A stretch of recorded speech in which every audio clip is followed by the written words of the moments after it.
వైసీపీలో అంతర్గత కలహాలు అక్కడి ఎమ్మెల్యే దూకుడుకు వైసీపీ కోట పేక గోడల్లా కూలిపోయింది. నిన్నటి వరకు తిరుగులేని ఆధిక్యంతో ఉన్న మున్సిపల్ పీఠాన్ని అక్కడి ఎమ్మెల్యే సునాయాసంగా కదిలించేశాడు. చేజారుతున్న పీఠాన్ని కాపాడుకునేందుకు వైసీపీ నుంచి చేసిన ప్రయత్నాలు కనీస ఫలితాన్ని కూడా ఇవ్వలేదట. తమ పార్టీకి చెందిన 2 కౌన్సిలర్లను అవిశ్వాస తీర్మానానికి గైర్హాజరయ్యేలా చేస్తున్న ఆ మున్సిపల్ పీఠం దక్కేదట. అసలెందుకు అక్కడ వైసీపీ అంత బలహీనంగా ఉంది? టీడీపీ ఎమ్మెల్యే దూకుణ్ణి ఎందుకు తట్టుకోలేకపోతోంది? మున్సిపల్ పీఠం చేజార్చుకోవడానికి కారణాలు ఏంటి?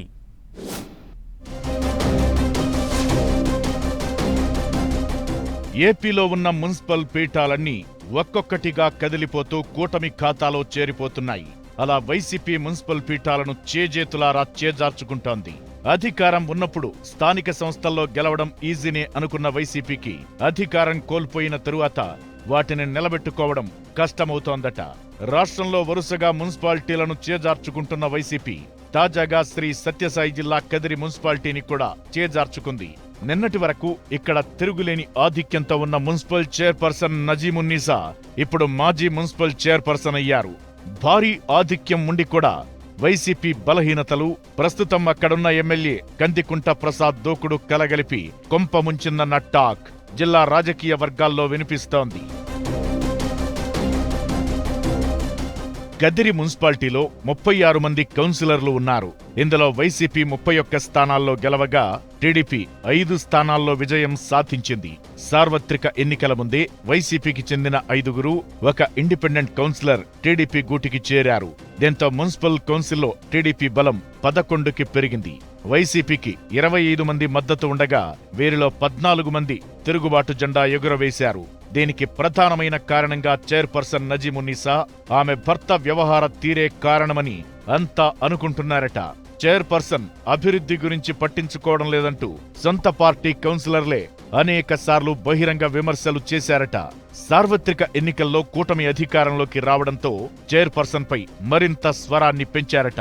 అంతేకాకుండా ఆమె 2.5 ఏళ్లకు పదవి నుంచి దిగి మరొకరికి అవకాశం ఇవ్వాల్సి ఉంది. కానీ అలా చేయకపోవడంతో స్వపక్షంలోనే విపక్షం తయారైందట.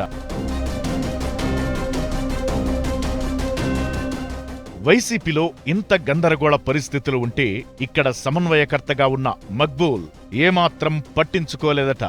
ఆయనపై కొన్ని భూ వివాదాలు ఉండడంతో కేసులు కూడా నమోదు కావడంతో అప్పట్నుంచి అంటి ముట్టనట్లుగా వ్యవహరిస్తున్నారట. సరిగ్గా వైసీపీకి ఉన్న ఈ మైనసే కూటమికి బాగా కలిసొచ్చిందట. తెర వెనుక ఎమ్మెల్యే కందికుంటే ఈ మొత్తం వ్యవహారాన్ని నడిపించారట.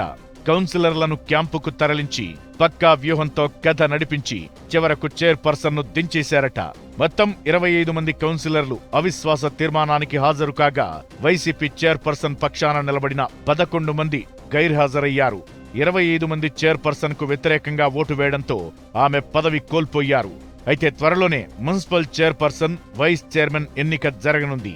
వీటిని కూడా కైవసం చేసుకునేందుకు కూటమి పావులు కదుపుతోందట.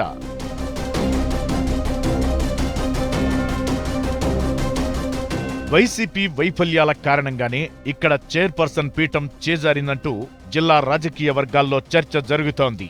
ఎమ్మెల్యే కందికుంట లాంటి బలమైన నేత వేస్తున్న వ్యూహాలు చూసైనా వైసీపీ అధిష్టానం జోక్యం చేసుకుని ఉంటే బాగుండేదన్న టాక్ వినిపిస్తోంది.